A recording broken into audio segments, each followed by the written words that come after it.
You did the math. You hit your macros, and your body still refuses to move.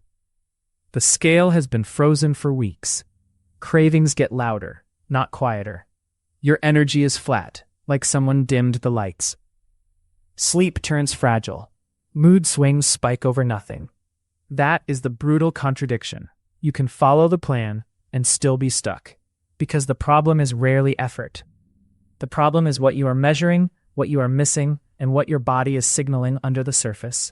A real stall has a very specific fingerprint. Moving to slide 2. A stall that makes sense is boring and consistent. Not one bad weigh-in, not a salty dinner, not a stressful weekend. It is the same weekly average for at least 2 to 3 weeks, with your waist not changing and your monthly photos looking identical. Use a simple check. Weigh daily, then compare weekly averages, not single numbers. Measure your waist in the same spot, same time, same conditions, once a week. Keep your gym performance honest. If your main lifts, reps, or running pace are steady, you are not quietly burning more. And pay attention to hunger patterns. If your hunger is the same, you are probably not in a deeper deficit. Here is the key. Water swings can hide fat loss for days, but they do not hide it forever. If your average weight, waist, photos, performance, and hunger have all been flat together, your intake and output have matched. That is not failure. That is a stable system. Stable systems only change when something small has been drifting for a while. Moving to slide 3. Hidden calorie drift is usually not a cheat meal. It is the tiny ads that stop feeling like food. Cheese slices get thicker. Nuts turn from measured portions into handfuls. Cream becomes free because it is not a meal. Fat bombs, keto snacks, and just a bite add up fast because fat is extremely calorie dense. Restaurants amplify this. Even when you order clean, oils and butter multiply in pans, sauces, and dressings. You can stay low carb and still overshoot calories by hundreds without noticing. Fix it for 7 days, not forever. Weigh the calorie-dense extras. Pre-portion nuts and cheese. Put cream and oils in a measuring spoon, once, to reset your eyes. If the stall breaks, you found the lever. If it does not, the next lever is often simpler and more uncomfortable. Moving to slide 4. When protein is too low, you can feel like you are shrinking without leaning out. Muscles look softer because you are not giving your body enough building material while dieting. Soreness lasts longer. Workouts feel like they cost more to recover from. Hunger returns fast after meals because protein is the most reliable macro for satiety. You might also notice hair and nails taking a hit over time, especially if you have been in a deficit for weeks. Cold hands and feet can show up too, partly because your body adapts to lower intake and you are under-recovering. What to do?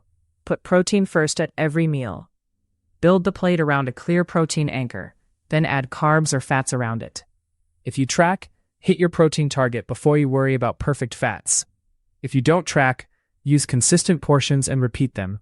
When protein is finally solid, a lot of mysterious hunger disappears, and another common issue becomes obvious.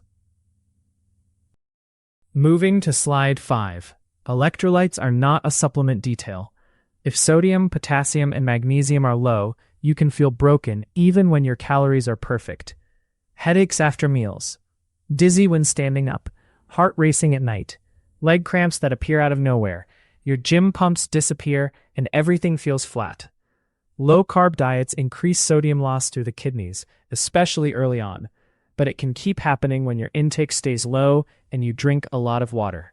More water without enough sodium can make symptoms worse. Action steps. Salt your food aggressively and consistently. If you wake up dizzy or get afternoon headaches, add a measured sodium source in water once or twice a day. Prioritize potassium-rich whole foods that fit your plan, and consider magnesium glycinate at night if cramps or sleeper issues. When electrolytes are finally steady, you can think clearly again. And if you still feel off, the remaining explanation is often the one nobody wants to hear. You were never actually in ketosis. Moving to slide 6. If fat loss stalled, you might think you are in ketosis, but your signals disagree. Your breath stays neutral, hunger stays high, and morning glucose is still elevated. Ketone strips bounce around because hydration and timing change the reading. And the biggest giveaway is weekend carb creep, the bites and drinks that never get logged. Ketosis is not a vibe. It is a pattern you can verify consistently, or you are just running on willpower. Moving to slide 7. Poor sleep can block fat loss, even when your food looks perfect. If you are waking at 3 a.m., start by tightening your last hour before bed. Cut late-night screens or use a strict blue light filter, and dim the room lighting. Stop caffeine after noon. For many people, even 2 p.m. coffee shows up as lighter sleep and more cravings the next day. Fix the bedroom. Keep it cool and dry. Hot, stale air increases wake-ups, and you lose deep sleep. Aim for a colder room, lighter bedding, and airflow. If you drink alcohol, treat it like a sleep disruptor, not a relaxer.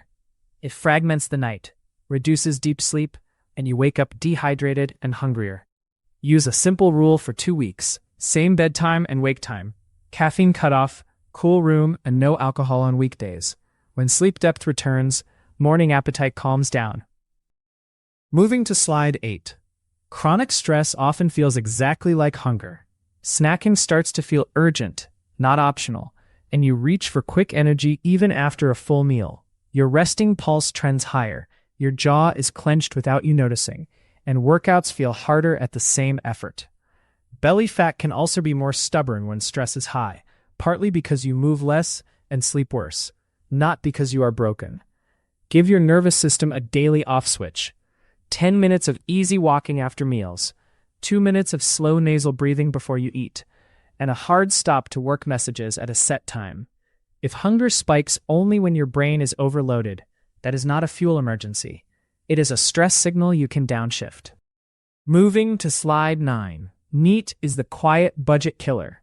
When you diet or train harder, your body often reduces non-exercise movement without telling you. Steps drift down, sitting hours creep up, and you stop doing the small errands on foot. Even fidgeting drops. You keep the same gym sessions, but your total daily burn falls because training replaces movement instead of adding to it. Make NEAT automatic. Set a daily step floor based on your current average. Then add 1,000 steps and hold it for a week. Build it into triggers. A 10-minute walk after 2 meals, park farther away, and take calls while walking. If you work at a desk, use a timer for a 3-minute stand and walk break every hour. Protect NEAT on rest days because that is when it collapses. When your daily movement stays high, fat loss becomes math again, not a mystery. Moving to slide 10. Your training can also be the wrong signal.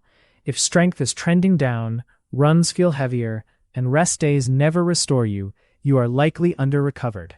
When sleep worsens after lifts and soreness becomes normal, your week is too intense for your current calories, sleep, and stress load. Adjust one lever at a time. Keep intensity, but cut volume by 20 to 30% for 2 weeks. Add an extra rest day or swap one hard session for easy zone 2 work. Put the hardest sessions on your best sleep nights, not after late work or alcohol. Your goal is to finish training feeling trained, not flattened. When performance stabilizes and soreness stops being your baseline, your body is finally in a state where other signals, including digestion, start telling the truth. Moving to slide 11. Your digestion is one of the fastest ways your body tells you keto is not set up right yet. If constipation becomes routine, do not just add random supplements. First, check fiber and fluid together. If you are eating mostly meat, cheese, and oils, your stool can get dry and slow. Add one high-fiber, low-net carb anchor daily, like chia, ground flax, psyllium, avocado, or a big serving of non-starchy vegetables, and increase water to match. Bloating after keto foods often comes from sugar alcohols, large loads of nuts, or too much dairy. Pull those for a week and see if your stomach calms down. Reflux with fatty meals is another clue. Huge fat boluses can sit in the stomach longer and push reflux, especially if you eat late. Spread fat across meals, stop eating 3 hours before bed, and prioritize protein first, so you're not chasing calories with oils. Gallbladder-type discomfort, especially right upper belly pain after greasy meals, is a red flag to slow the fat ramp and get clinical guidance. Digestion is not a willpower issue. It is feedback you can use to fine-tune, and it also helps explain why some numbers on paper stop matching how you feel. Moving to slide 12. If symptoms are rising while labs or medications stay the same, pay attention. Keto can change both needs. If you feel more anxious, cold, wired, or unusually tired, and your thyroid symptoms are shifting, do not assume it is keto flu. Track your resting heart rate, body temperature trends, and energy. Then bring that pattern to your clinician with your latest TSH, free T4, and free T3. If periods become irregular or you lose your cycle, that is often a sign of energy deficit, stress load, or rapid weight loss. Blood pressure can drop quickly, especially early on, which can feel like dizziness or headaches. And if you use insulin, sulfonylureas, or similar diabetes meds, keto can make them too strong, increasing hypoglycemia risk. Cholesterol patterns can also shift, sometimes dramatically, depending on saturated fat intake, weight loss phase, and genetics. When symptoms, meds, and labs disagree, your job is to create clean data so adjustments are precise. Moving to slide 13. Here is your recheck blueprint. Change one variable at a time. Run each test for 2 weeks. Start each meal with protein, then add carbs and fats around it. Set a daily electrolytes plan, especially sodium, and keep it consistent. Track sleep and steps, because those can move appetite, glucose, and blood pressure as much as macros. If this helped, subscribe for the next section of the series. Comment with one symptom or lab change you want to troubleshoot. This content is for education only and is not medical advice. Consult a qualified clinician before changing diet, supplements, or medications. Metabolism first. Everything else follows.